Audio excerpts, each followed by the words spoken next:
Начинаем. Давайте, да? Тихонечко. Еще раз здравствуйте. Представляться уже не будем, мы уже все друг друга выучили. Ну, Любовь Анатольевне я позвонила, видимо, она так нам дает карт-бланш, чтобы мы начали. Значит, мы с вами, я напоминаю, мы с вами закончили рассмотрение общей проблемы рождения на том, что мы обнаружили такое явление, как формализм знаний. Да? Знание есть, пользоваться не умеет. Мы понимаем, о чем идет речь, но знания не наши, не осознанные, не пристойные, поэтому мы не можем найти ему примеров проявления. Вот и отсюда следовал целый ряд наших выводов по отношению к учебному процессу. Что же нам неплохо делать в учебном процессе? Теперь я прошу прощения всех, кому я буду сидеть спиной. Ничего страшного. Да. Значит, и мы с вами говорили о том, что мы оставили на рассмотрение одну важную тему. Какого рода задания мы можем использовать на уроках так, чтобы они урокам не мешали. Чтобы они не мешали учителю выполнять программу, а наоборот поддерживали, а по ходу дела еще попутно и формировали, и были направлены на какие-то такие дополнительные возможности, связанные с новыми результатами. Вот мы вчера немножко с вами обсудили проблемы, связанные с организацией работы учащихся, да? А сегодня вот на лекции, мы на модели заданий сделаем акцент. Итак, рекомендации по отбору, конструированию формирующих учебных заданий и по использованию заданий в учебном процессе. Вот помните формализм знаний? Вот аналогичная ситуация на уроках русского языка возникла в наших мониторингах, когда мы дали детям пояснить смысл выражения «глаза разбежались», а это фразеологизм, он имеет переносное значение, не прямое, да, значит, детям. Что мы получили? Видите, как они понимают? Глаза скошены, ты сходишь с ума. У меня от страха глаза разбежались. Вот один глаз остался, а другой убежал. Да, глаза смотрят не в одно направление. Вот и как с рисунком было 70%, так и здесь около 70% детей не дают ответа или дают ответ, говорящий о непонимании значения фразеологизма. Красиво, да, замечательно. И такая же вот история, 70-75% детей обрадовалась. Вот. 70-75% происходит и на других предметах, и на математике, и на естественных науках. Вот мы там сейчас демонстрировали, и у вас тоже.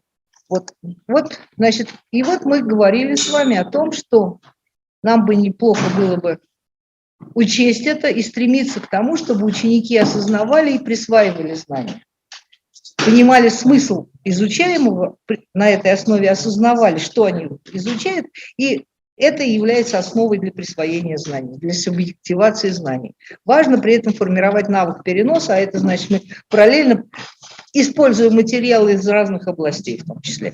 Вот. И еще мы говорили с вами, что нам недостаточно только тренировочных задач, которые там учат действовать по инструкции, а нам еще важно пирог печь по рецептам, а важно, чтобы они еще и умели, открыв холодильник, понять, решить задачку, что можно из набора продуктов, из тех знаний, которые у них в голове, что может примениться, быть полезным, пригодиться для решения какой-то проблемы, которая стала перед ними.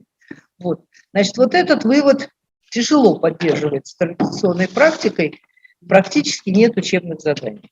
И времени нет, и учебных заданий. Значит, итак, какие задачи стоят перед учителем? Помогать лучше осознавать изучаемый материал, переводить знания из пассивных в активные, так же, как мы с пассивной и активной лексикой работаем, чтобы это было не просто понимаемое, но и используемое самим учеником, да?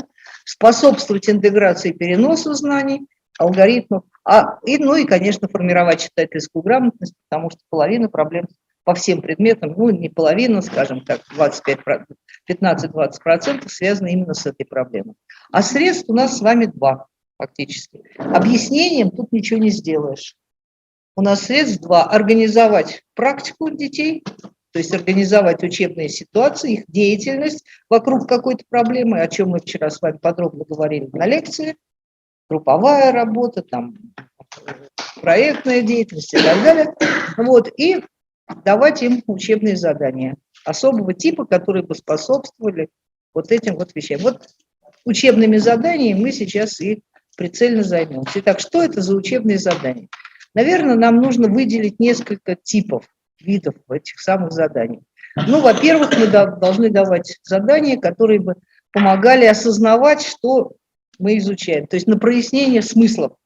Вот так же, как фразеологизм, это пояснить смысл с помощью ресурсов. Второй тип – это вот эти вот от задачи к способу. То есть проблема, и мы должны покопаться в голове и придумать, что из имеющегося у нас в голове поможет ее решать. Что это за задание? Это проекты, это различные кейсы, моральные дилеммы, то есть как поступить, да? Ролевые деловые игры, у вас инсценировки могут быть какие-то, диалоги, там вот такого рода задания. Да, А вот пример моральной дилеммы, например, такой. Вот мы давали детям. Значит, после урока физкультуры осталось очень много уроков в классе. Учитель попросил вас помочь убрать, Катя и Петя, вас помочь убрать дежурную в класс. Вот представьте себе, что все ребята отказались. По таким-то причинам. Вот. А вот чей довод кажется вам наиболее весомым по отказу? Ну вот дети говорили примерно следующее. Вам учитель велел, вы и делаете, а мне не велел. Это уровень морального сознания, авторитет, наказание там, и так далее. Да? Вот это самый низкий уровень до конвенционального сознания. Ну, они вот так вот выстраиваются. Второй,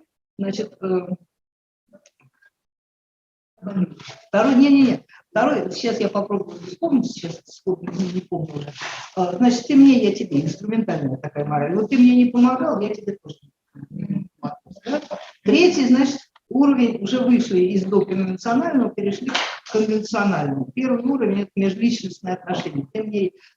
Мы были бы друзья. То есть мораль и нормы распространяются не на всех, а только на узкий круг близких людей.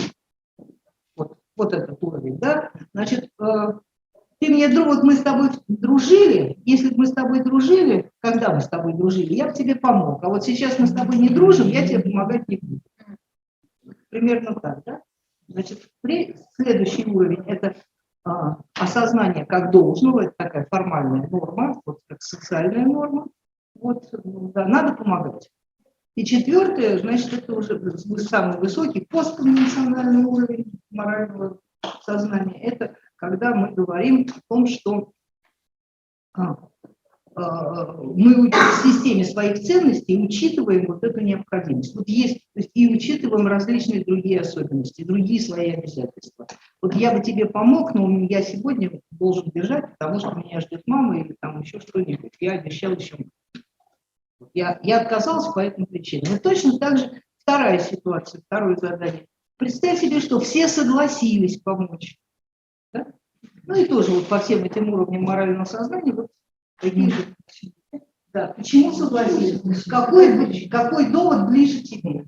Да, какой аргумент, вот чья позиция отвечает твоей собственной? Да? То есть он выбирает, грубо говоря, позицию по уровню своего морального сознания. И, наконец, третий заключительный вопрос – это а как бы ты реально поступил? Ты бы согласился или отказался? И и можно выбрать разные типы дилемм, можно выбрать разные типы норм. Вот, как правило, вот у маленьких детей мы использовали дилемму соблазна, дилемму вот такого отрицания, нарушения порядка. Вот, очень трудная дилемма конфликтующих обещаний. Вот, мальчик делал проект, да, вам учитель поручил вдвоем, Костя работал, Антон не работал. Проект учителю понравился, и он поставил обоим мальчикам 5. Оба мальчика промолчали. что делал.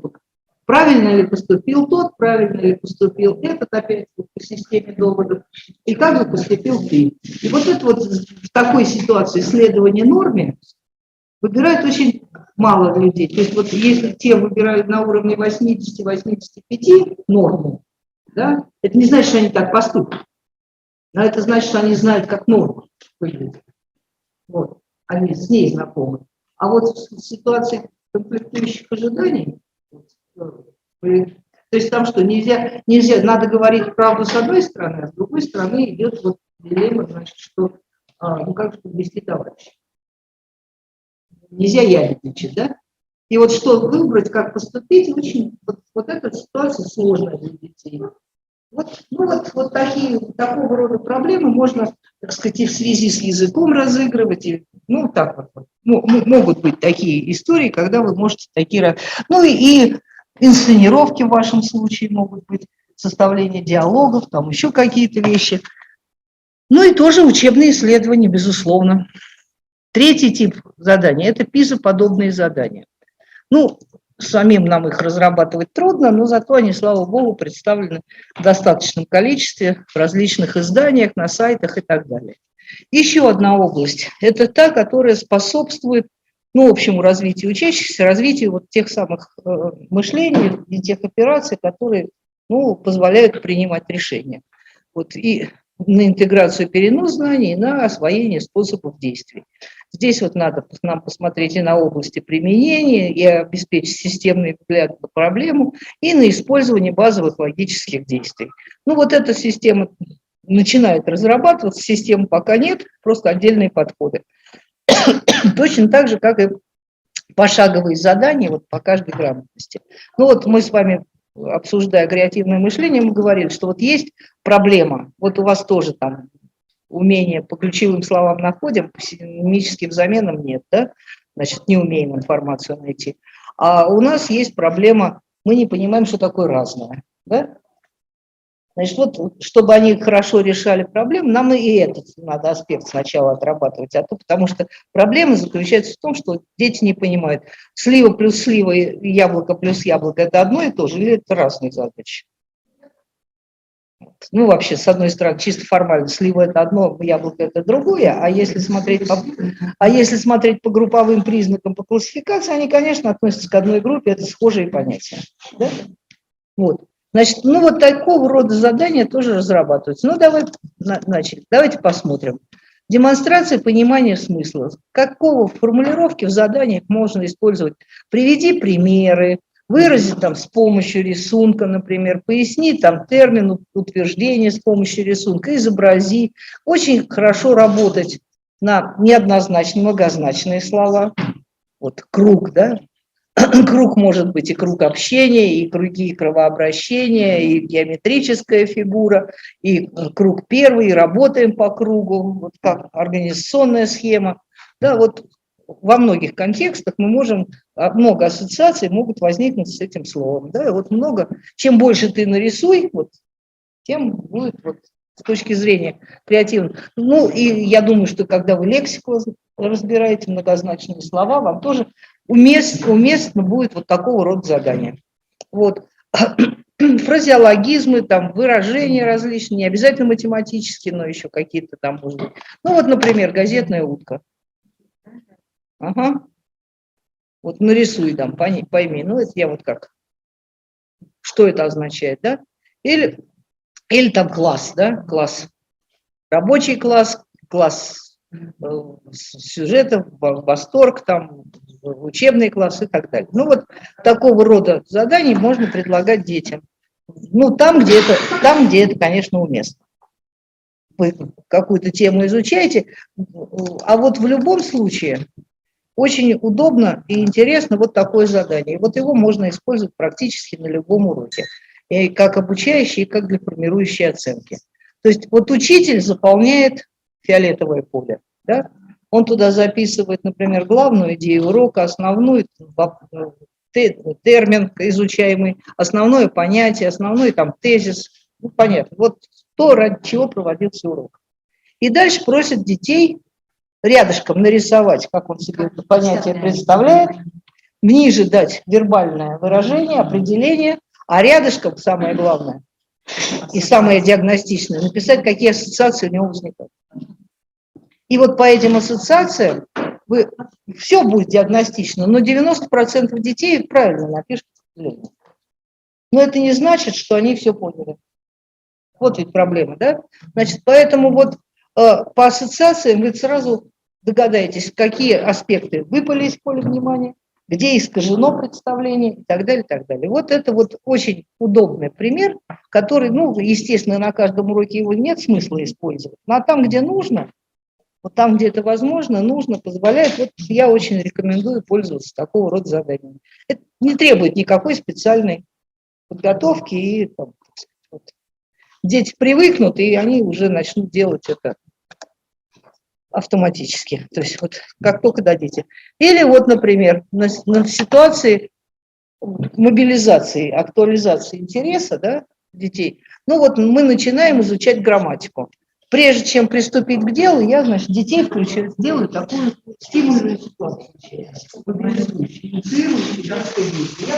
Я им читаю, локая, дети, послушайте меня внимательно. Локая, пустро, штека, подломила, локая, это значит, да. Да. Нарисуйте, понятно?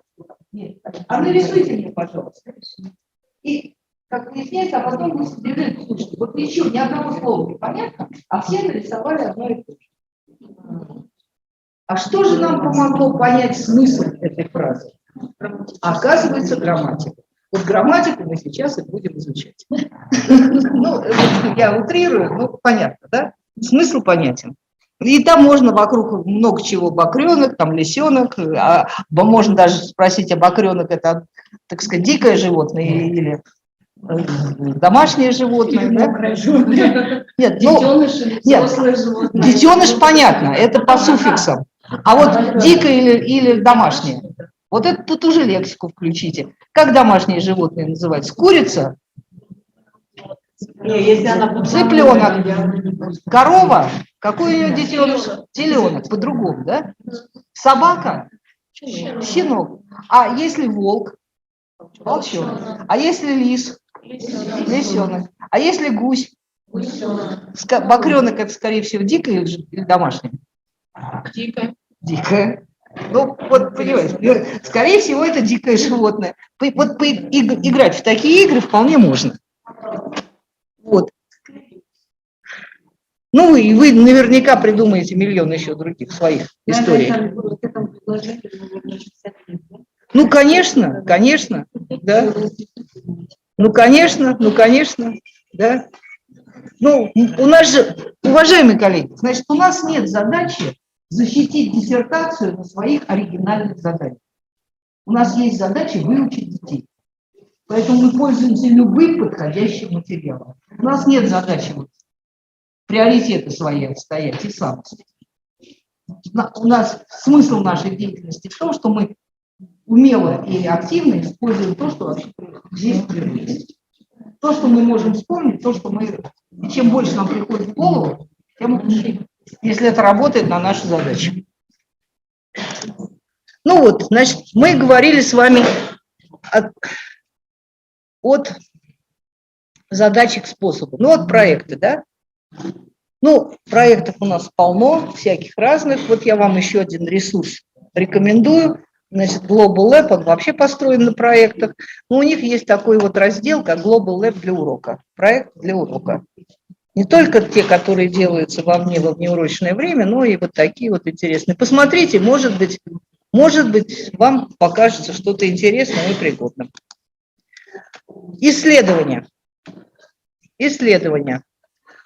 Мы тоже можем с вами проводить различные лингвистические исследования. И тоже на разных уровнях. Вот мы вчера обсуждали уровень фактологии, да, факты, понятия, ключевые идеи, закономерности, методология, философия, где принимаем вот, там, в какой форме дискуссии, диспуты, занимаем определенную позицию, ее отстаиваем. Вот. А если факт и понятие, это, скорее всего, догадки, там, эксперименты, игры там, и так далее, и так далее. Да? Значит, вот, ну вот примером такого рода исследований для, опять, извините, ради бога, математику не исправила, родной язык, просто форму копировала и не поправила. Значит, что общего в мифах, легендах и сказках? Мы обобщаем там, много ли сленга в моей речи, насколько это приемлемо. Что можно извлечь из мифа, чему он может меня научить. Где могут лежать истоки утверждения «поэт в России больше, чем поэт». Ну, это делаем, да. Как появляется и развивается язык улицы. И в дискуссии можем пригласить детей. Вот истину в мифах содержат ли и мифы истину. Займите позицию, аргументированно ее защищайте. То есть все эти дискуссии – это не вообще разговоры, а на вполне конкретных проблемах, требующих тех знаний, которые изучались и рассматривались. Вот еще одна задача – диалог, да, вот, ну так, повеселить. Диалог, составьте диалог между голосовым помощником Алисы и попугаем. Думаю, будет забавно. Вот, значит, где брать задания? Ну вот, вы уже не один раз видели все эти сборники, все рэши, институты, вот эскивы, вот, платформы, где содержатся задания институтские. Это вот известно. Вот еще один источник, значит, ФИОКа, это Федеральный центр оценки качества образования. Там есть раздел ПИЗа, а в ней, вот видите, даже галочка стоит «Пройти тест». Можете попробовать пройти с вами тест, себе отметку поставить, ради бога. Вот так, посмотреть, как детям. Интеграция, перенос. Интеграция, перенос, связи, значит, систему применения, да. Вот где можно, вот мы что-то изучаем, это вообще кому-то надо? А кто этим пользуется? А где это применяется? Ну вот совершенно шикарный вот рассказ там у Акунина есть, как поговорил с воришкой на сленге, таком вот воровском, и получил обратно то, что у него украли. Ну вот, я уже забыл, как это называется, произведение забыл. Алтын, что ли, Алтын. Вот. Где можно применить, кому это нужно, то, что мы изучаем, в каких ситуациях вам могут понадобиться такие вот обороты, там, лексика, такое знание. Вторая ситуация. Мы решаем проблему, как узнать, кто прав, как проверить. Тоже вот ситуация, которая требует много версий. Да? Тоже вот разнообразный, оригинальный такой. Какое решение, какой текст лучше, эффективнее, выгоднее, там, быстрее, проще, как готовиться к сочинению, к примеру, да?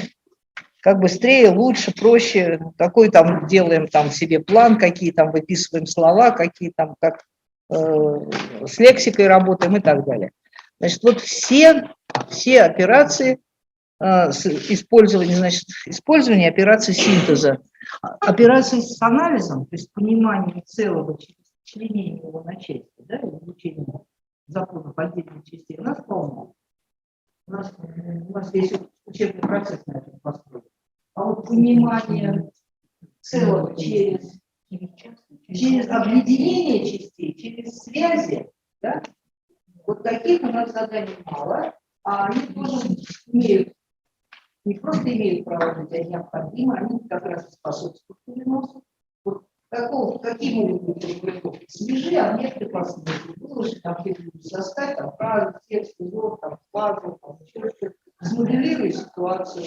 Вот такого рода задания. Ну вот из жизни пример я могу на себе сказать.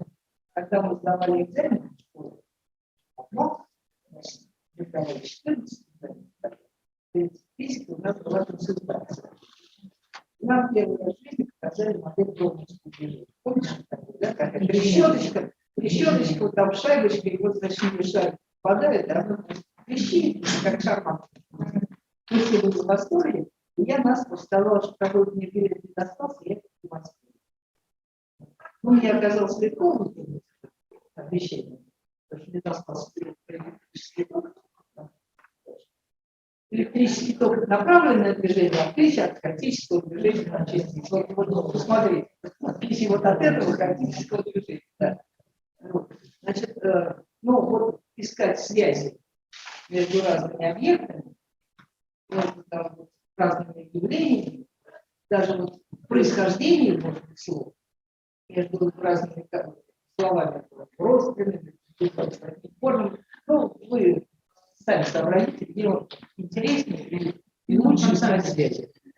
Наверняка они у вас тоже в одной и той же области будут и сможете это сделать. Так, что еще? Какой прием, какие логические действия? Аналогия. Совершенно верно. Найди похожее решение, реши, запиши, вот заимствование, вот там вот, ну и так далее. Фантастические могут быть аналогии, то есть с нереальными героями, то есть сказку, например, да. Я, личные такие аналогии, я часть этого процесса, я там вот, не знаю, главный член предложения, и там команда всеми второстепенными, значит, ищу там себе пару. Символические, ну, например, мороженое, сладкий лед, да, такого рода. Запиши знаком, найди аналогию, запиши кратким выражением, запиши знаком, подбери метафору, символ, образные высказывания, афоризмы. Ну, вот с этим здоровьем, вот, например, я могу на естественно-научных предметах, я сказала, что это климат, здоровье – это погода, а возраст – это климат.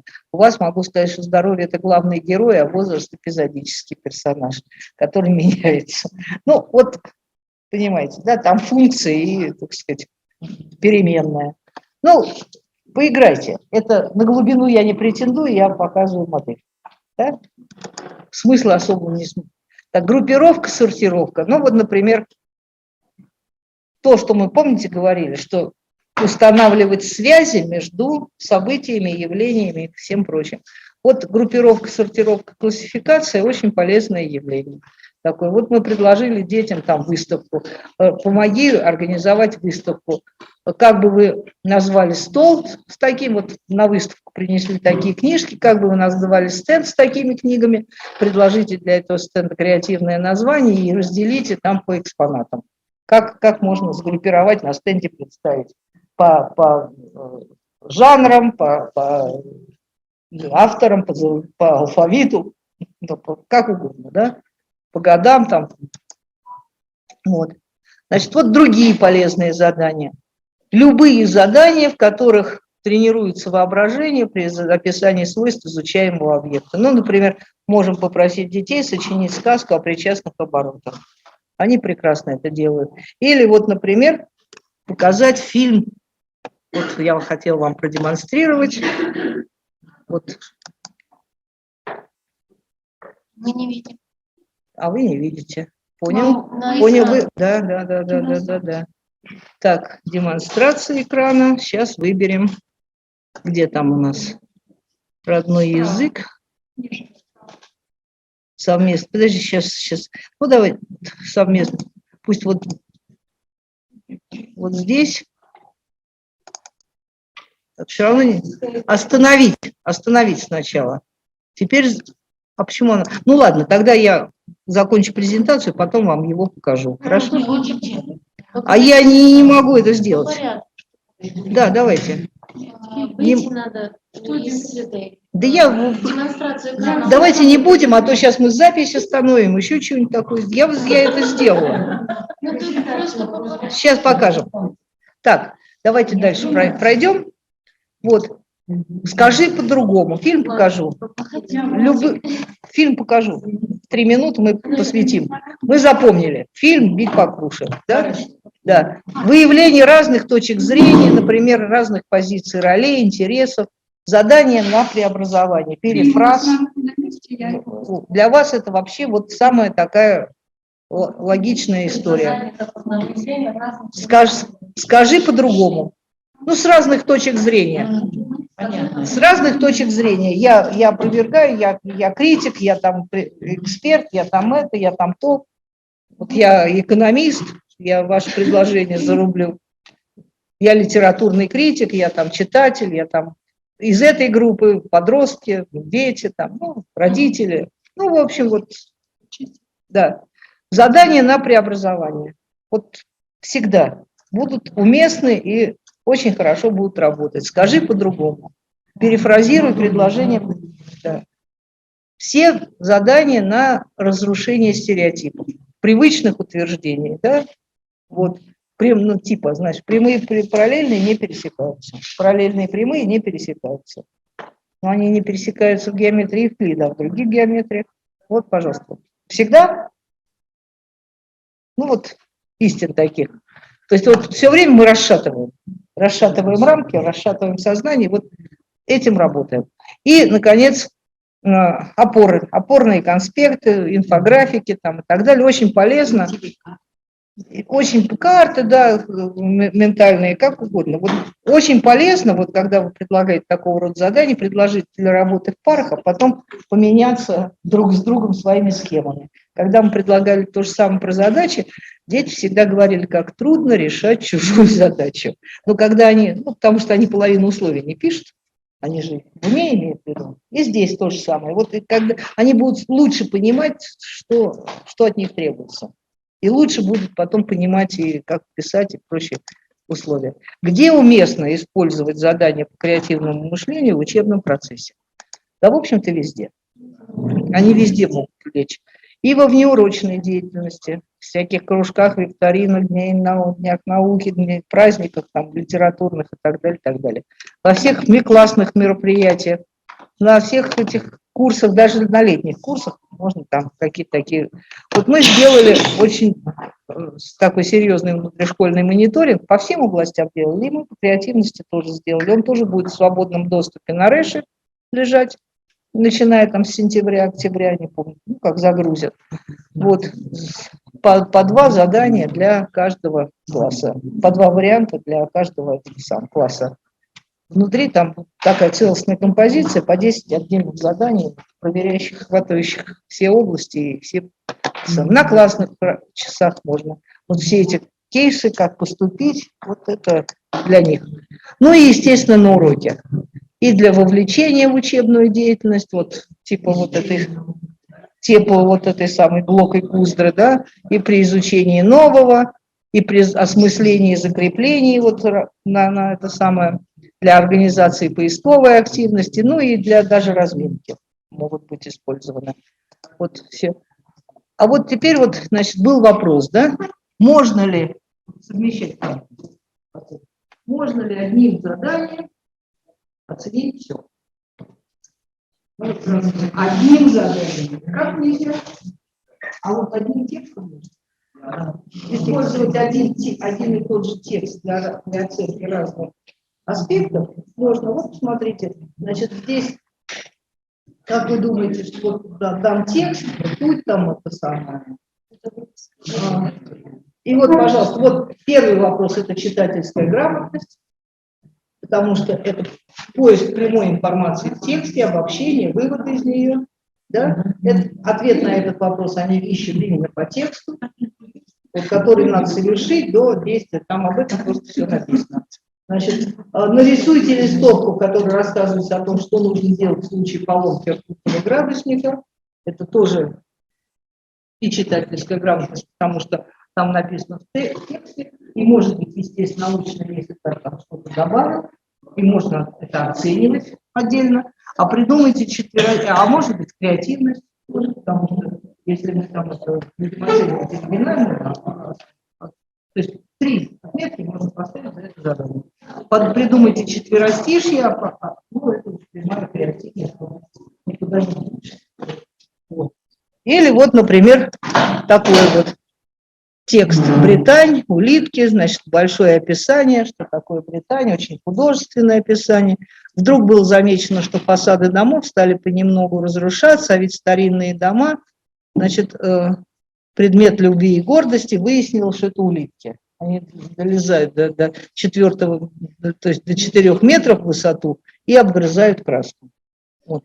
И вот прочитайте, пожалуйста, вопросы к этому заданию. Попытайтесь объяснить этот факт и предложить решение проблемы. Значит, ясно, первая часть – это, естественно, научная грамотность, да, там знания надо применить, а второй вариант решения проблемы – это уже варианты решения проблемы.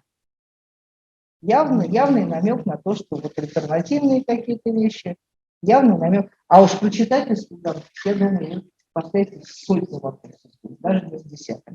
Да? Ну вот что-то. Вот, но одним вопросом, то есть вот это общее заблуждение, что если дан текст, то он точно проверяет читательскую грамоту. Ничего подобного. Тексты по задачам читательскую грамотность не проверяет. Она является, отсутствие читательской грамотности является фактором, способствующим получению низкой отметки. Это и есть факт. Вот. Но проверка не идет. Да? То есть если в задании содержится потенция, это, знаете, как мы говорили, любое ли задание будет способствовать формированию там какого-то нравственных установок. Нет, не любое, а только то, где есть потенциальная какая-то конфликтная ситуация, моральная дилемма. Вот это необходимое условие недостаточно. Текст необходимое условие, но еще недостаточно. Ну вот, примерно вот так можно... Там, наверное, надо британцы, да? Британь. Вот, а я... Бретонцы. Нет, бретонцы Это люди. Тоже правильно? Да. А вот вам обещанный этот богатырь. Сейчас. Надо его... иначе было наше задание. Да? Сейчас еще надо его запустить. Как его запустить? Вот где там пусто? Где? Громче я не вижу. Вот здесь. Вот громче тут уже вроде все. Там видите, кнопки не видно. Вот посередине там голубая кнопочка. Вот это? Да. Ну Просто вот. нужно окошко чуть меньше сделать. О.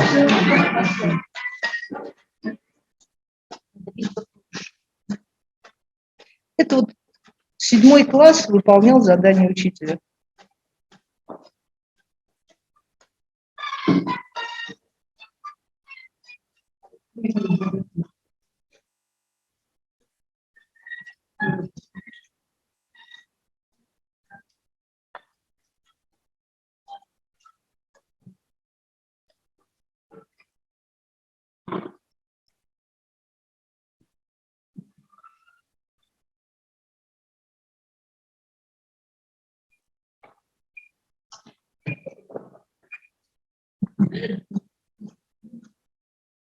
Ну,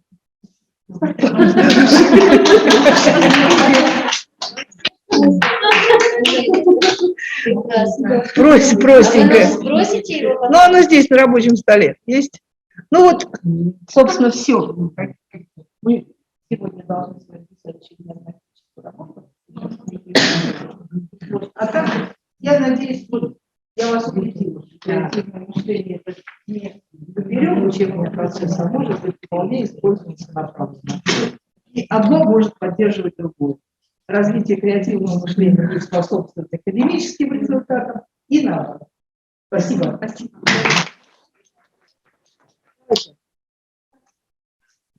Вот критическое мышление и креативное. Значит, критическое – это нечто противоположное креативному. Да. Критическое – это аналитическое мышление, а креативное – это синоним информационное. Креативное выдвижение идей, а критическое – критическое. Вот там, где вы оцениваете, да. оценить, осмыслить, оценить, там будет критическое.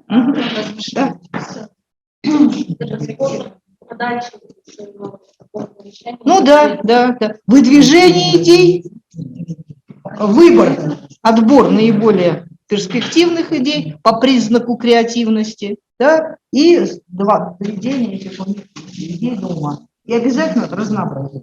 Тут не зашоренность, а разнообразие. Широкий спектр. Вот теперь замысел поняли, почему я Ольгу Борисовну пригласила. Классно. Перед диагностической работой. После трудных анализов теперь у вас мозг прочистился, можно стать. А мы сейчас сразу перейдем к диагностическому? Да. Чуть не хватает. Да. Что-то не хватает. А можно вопрос перед диагностическим? Можно. Что здесь хватает? Ребята, а потом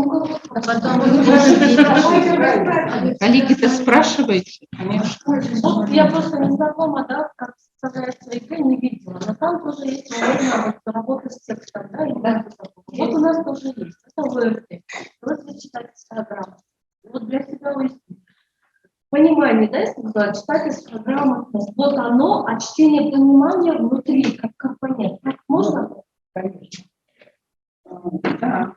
Потому что вот то, которое на экзамене в течение имеется в виду 15 класса, здесь проявляется какой-то элемент читательской грамотности, но не направлено на проверку функциональной грамотности. Да, совершенно верно. Конечно же, чтение. Тогда чтение понимание текста. Да, вот я раз мы сказали, ни о чем.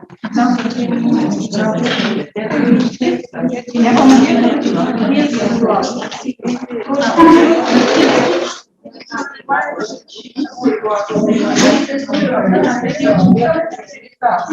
Это можно сказать, там,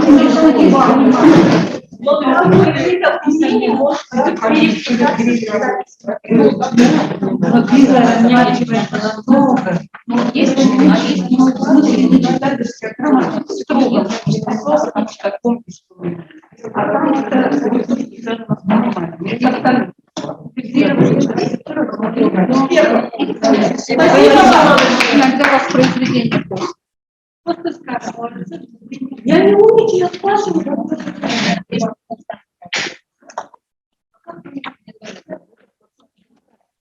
Вы знаете, коллеги, я вам хочу сказать, что у нас в ЕГЭ сейчас включили задание по читательской грамотности. Просто на отдельное умение. Я вам хочу сказать, что 4 задания не проверяются. Это просто скорее как смотр, как отборка. Да? Нам полноценно проверить, нужна серьезная работа. Поэтому, когда мы берем текст, начинаем анализировать его стиль, средства, аналитика, применимость. Вот это первое, что делаем. Все получили работу, подписываем фамилию, имя. Давай мы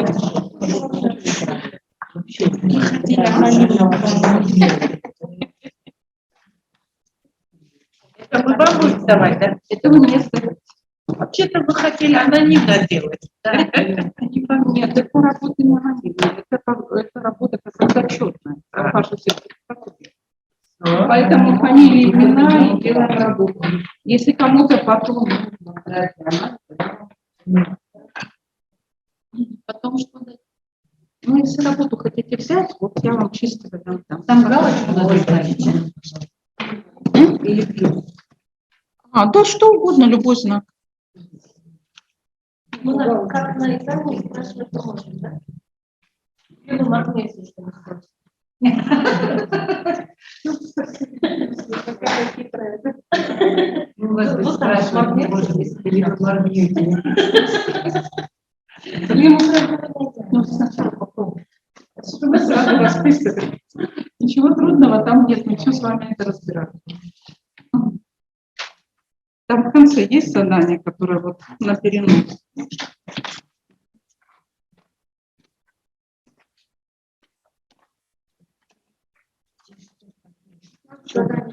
Да.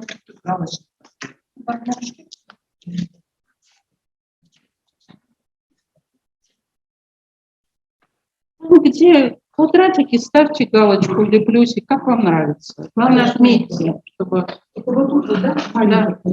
Да. Поставить, да, или нет,